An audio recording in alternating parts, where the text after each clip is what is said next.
सृष्टि की रचना से पहले ब्रह्मा ने अग्नि, वरुण, पवन आदि देवों की उत्पत्ति की, लेकिन यह तय नहीं हो पा रहा था कि ये देवगण निवास कहाँ करेंगे। उन्होंने ब्रह्मा से कहा, परमपिता, हम पंचभूत हैं, आप हमारे अंश से सृष्टि रचना के इच्छुक हैं, परंतु हम भूख प्यास से पीड़ित हैं।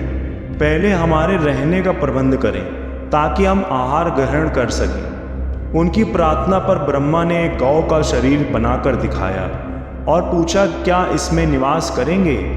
देवों ने कहा, यह शरीर तो उत्तम है, किंतु हमारे उपयुक्त नहीं है, कुछ और प्रबंध करें। फिर ब्रह्मा ने घोड़े का शरीर बनाया। देवों ने अश्व को अच्छी तरह देखकर कहा कि इसमें भी उनका काम नहीं चलने वाला। परमपिता के सामने उलझन बढ़ती जा रही थी। तब परमात्मा ने विचार करके मनुष्य का शरीर बनाया।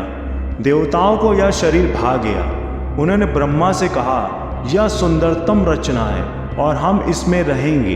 ब्रह्मा ने सभी देवों को कहा कि इस मनुष्य शरीर में अपने योग्य उत्तम स्थान देखकर प्रवेश कर जाओ।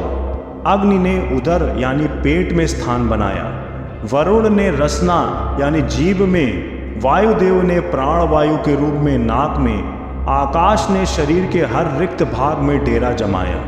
इस प्रकार जब सबने अपने लिए स्थान चुन लिए तो भूख प्यास ने ब्रह्मा से उनके लिए भी कुछ प्रबंध करने को कहा।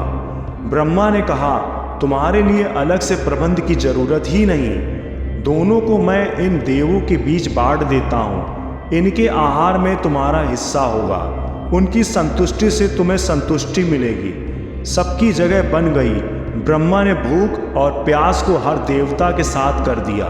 देवों को चिंता हुई कि इनके निर्वाह के लिए अन्न ना हुआ तो काम कैसे चलेगा। अगर तृप्ति ना हुई तो सब लड़ मरेंगे। ब्रह्मा ने अन्न बनाया। अन्न को लगा कि मुझे तो पैदा करने से पहले ही ब्रह्मा ने मेरे विनाशक भी बना दिए थे। वह पैदा होते ही जान बचाकर भागा। सभी देवताओं के संयोग से बने मनुष्य के शरीर ने उसे दबोचने के लिए वाणी का प्रयोग किया। वाणी अन्न को पकड़ने के लिए मंत्र पढ़ने लगी, लेकिन अन्न उसकी पकड़ में नहीं आया। सभी परमपिता के पास पहुँचे और सारी आप बीती सुनाई। ब्रह्मा ने कहा, भूख मिटाने के लिए अन्न मात्र मंत्र पढ़ने से नहीं मिलेगा, तुम सब कुछ और प्रयास करो। उसके बाद घ्राण इंद्रियों यानी नाक, कर्ण इंद्री, नेत्र इंद्री, त्वचा इंद्री सबने अन्न को पकड़ने की कोशिश की, लेकिन अन्न किसी की पकड़ में नहीं आया। सब फिर गुहार लगाने ब्रह्मा के पास पहुँचे।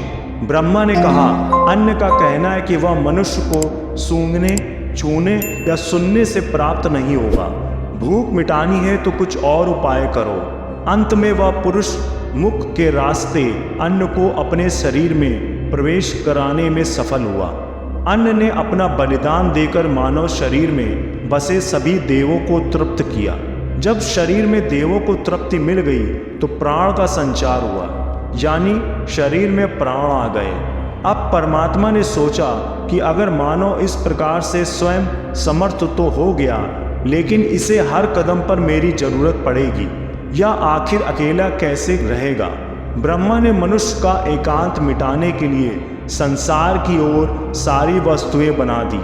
ब्रह्मा की रचना को देखकर प्राण युक्त उस मानव शरीर को आभास हुआ, यह काम तो मेरे बस का नहीं। जरूर कोई ऐसी शक्ति है जो मुझसे ज़्यादा समर्थवान है। मानव शरीर ने सोचा, भले ही वह शक्ति अदृश्य है लेकिन अलौकिक है, रोम रोम में है और सर्वशक्तिमान है।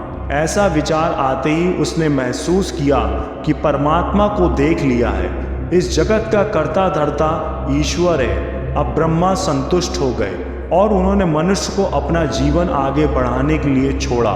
फिर अन्य कार्यों में लग गए। सोचिए, अगर कुछ मंत्र बोल देने या देख लेने, छू लेने, सूंघ लेने से मनुष्य का पेट भर जाता तो संसार वहीं ठप हो जाता। ब्रह्मा का उद्देश्य कहाँ पूरा होता।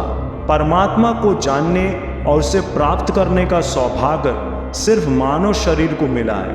परमात्मा की इस कृति का सदुपयोग उनका नाम जप कर हो सकता है। धन्यवाद।